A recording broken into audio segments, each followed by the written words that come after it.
So I think another really important part to healing is the mindset, right? Like that's kind of Yeah. going to be like the determining factor. And do you know, I'm sure you do, but do you keep up with Joe Dispenza? Yeah. Hell yeah. Yeah. So I think for anyone that doesn't know, like he's doing really powerful stuff when it comes to healing. I credit that man and like a lot of those practices as well. I think a lot of it is believing that you're going to get better, and Yes.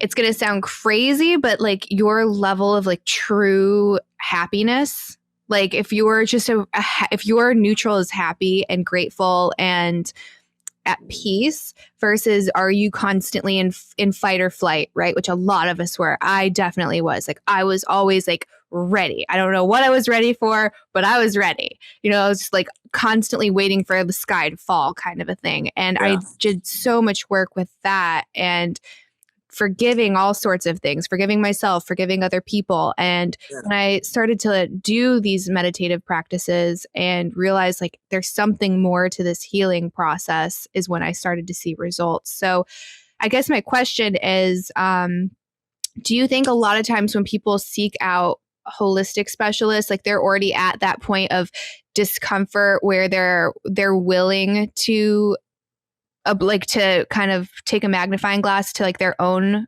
cause, like their own what's the word, blame is like a gross word, so I don't want to say blame, but like taking accountability. Oh, but like it is accountability. yeah. Yeah. Yeah. Mm-hmm. We asked Sarah G of Green Med Info when he was on our podcast. I asked Dr. Northrup. I asked Dr. Brogan. I asked, do we have to bottom out to really take the action? Like, you and I have had our journeys, and like, who was I on? I did a live. We did 3 lives on Saturday. We launched our nonprofit. So it was one of those things. We've seen the future of where this heads. Do you know what I mean? So we can say, no, you got to do that. I mean, we can say with emotion, this is what you have to do. But people have to get to that point to want to change. And that's what stinks for us, because we have loved ones and we want to save people. Mm-hmm. And I love humanity and I want to save some people, but I can't save them. So I have to acknowledge, like, hey, even in my family, like, I love you all, but it's your life and I'm here if you want, but it's not. So when somebody finally comes in through the door, typically they've gone through the meat plant and they've seen behind, and they're just like, I didn't ever trusted what was going on. It didn't work. I'm worse now. And then they're open and ready and willing. And so a lot of the times when you do say, this is going to take some work on your part. This is going to, and you don't call them out, but they have to admit the choices I've made up until this have led my body expressing this way. And that's why it wants to heal. And it's not your body hating you. Your body's doing it because it loves you and wants you to keep going. And as soon as you like mold that reality, like, wait, this is maybe the most important relationship we all have. Not our kid, not our husband, not our wife, no, you first is like the most loving relationship with you. And then you realize, well, wait, it's got my back at all times. Another doctor friend of mine, Cassie Huckabee, she said, she goes, you know what? And when she phrased this, I use this at all my talks and stuff because it makes me want to almost cry. She goes, we poison ourselves. We defile it. We talk bad to it. We have bad thoughts about it. We give it poor food. We torture it. We punish it. It keeps coming back and it still loves you. It's like, we're so cruel to it, but it loves us back no matter what. And when I heard that, I was like, oh my God. I mean, we've all had relationships, right? We've all had, it's like the dog. Like the dog keeps coming back and wants to party no matter how many times you punish it. And it's like, dude, everything that's going on in your body, nothing is random. Everything has that blue spot on your right knee, the wart you had as a plantar's wart at 10 years old. There was a reason for all of that. And the body doesn't know how to speak. It just knows in the language of expression, symptoms, whatever they would call, it's just the body, right?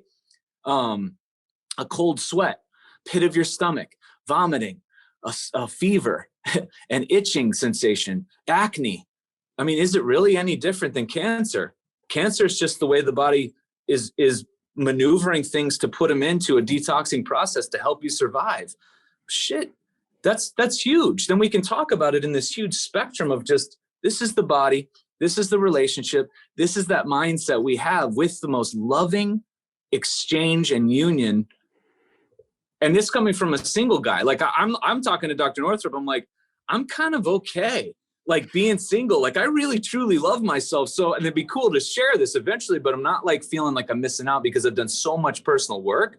That's like, my God, first and foremost, I got to take care of me. First and foremost, here's what we got. And you said, Dr. Joe Dispenza, we went to the same chiropractic school. Oh, and, really? Yeah. And he started off as a chiro and then obviously learned, there's more he wants to get into. Mm-hmm. And that's kind of one of where I got those 8 essentials. He has 4 points, 4 things people have in common to radical healings. And I kind of took in his list and I was like, wow, that's interesting, to all his thousands of stories, right? And you've read and seen Becoming Supernatural and You Are the Placebo and like just fantastic books, right?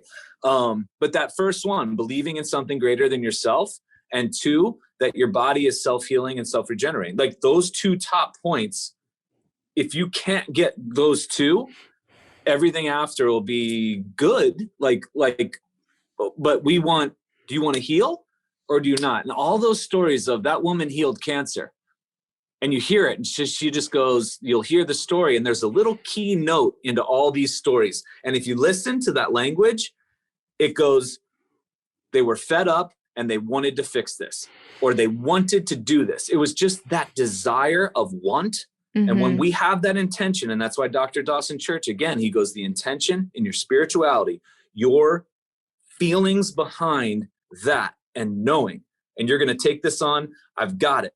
Now check your relationships, because I know you got them and I know I have them. And still, if the relationships in your life are antagonizing that belief and that, ooh, we gotta set up boundaries, or we gotta cut some old, you know what I mean? Because if they're getting in the way, pushing this doubt into you and constantly surrounding you have to be surrounded by this whole thing that's which you'll probably attract it to behind, I've got this. I'm going to do this. I'm going to do this right now. And every story of healing is preceded with, I knew I could.